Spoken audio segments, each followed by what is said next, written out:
Taman Wisata Krung Aceh. Krung Aceh merupakan nama sungai yang melintas di tengah-tengah kota Banda Aceh. Karena lokasi yang berada di tengah perkotaan, maka sangat disayangkan jika tidak dimanfaatkan. Maka dari itu, pemerintah kota Banda Aceh telah mengupayakan dan menjadikan tepian sungai ini menjadi salah satu tujuan wisata bagi masyarakat Aceh. Apa lingkungan tepi sungai saat ini semakin penuh dan padat, terlebih sungai-sungai yang berada di tengah kota, sehingga kawasan ruang hijau di pinggiran sungai semakin berkurang. Sementara jika dilihat dari sejarah kawasan dan kepentingan ekosistem alam, kawasan di pinggiran sungai seharusnya dapat menjadi area terbuka hijau yang dapat menjadi lahan resapan sekaligus ruang terbuka yang bisa dinikmati oleh masyarakat. Kriteria rancang objek arsitektur pada Taman Tepi Krung Aceh adalah dengan membuka koridor pandang dari jalan raya menuju taman, sehingga dapat memenuhi kriteria ruang publik di tepi air yang baik.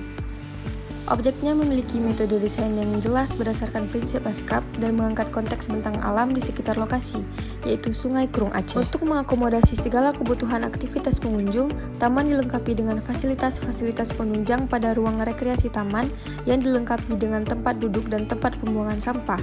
Tempat duduk dibutuhkan pengguna baik individu maupun kelompok, sehingga pengunjung dapat melakukan aktivitas seperti berkumpul, beristirahat, serta makan dan minum sambil menikmati pemandangan sungai yang indah. Penanganan persampahan yang terlaksana dengan baik menjadikan taman menjadi lebih bersih dan tertata. Pada area taman ini juga dibangun sebuah gazebo permanen yang dinikmati oleh pengunjung yang berjalan ataupun duduk-duduk di sekitar taman. Keberadaan gazebo di area taman ini juga menambah estetika dan menarik pengunjung untuk menikmati suasana sungai pada saat tertentu. Dan juga terdapat railing sebagai pagar pembatas pada area tempat duduk, diperuntukkan antara taman dan sungai sehingga pengguna merasa lebih aman.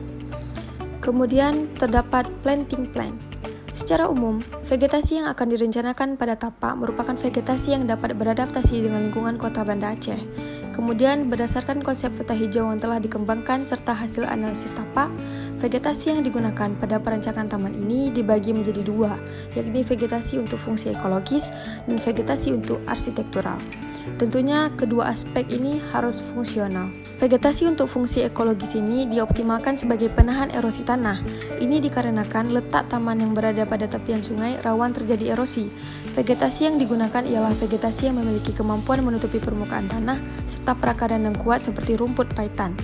Vegetasi untuk fungsi arsitektural digunakan sebagai pendukung ruang rekreasi pada taman untuk memaksimalkan aktivitas pengguna serta mampu menjadikannya lebih indah dan tentunya akan menambah nilai estetika di Taman Tepian Krung Aceh. Dan tentunya pencahayaan pada taman juga harus dioptimalkan karena sangat dibutuhkan agar dapat mengakomodasi kebutuhan pengguna pada malam hari.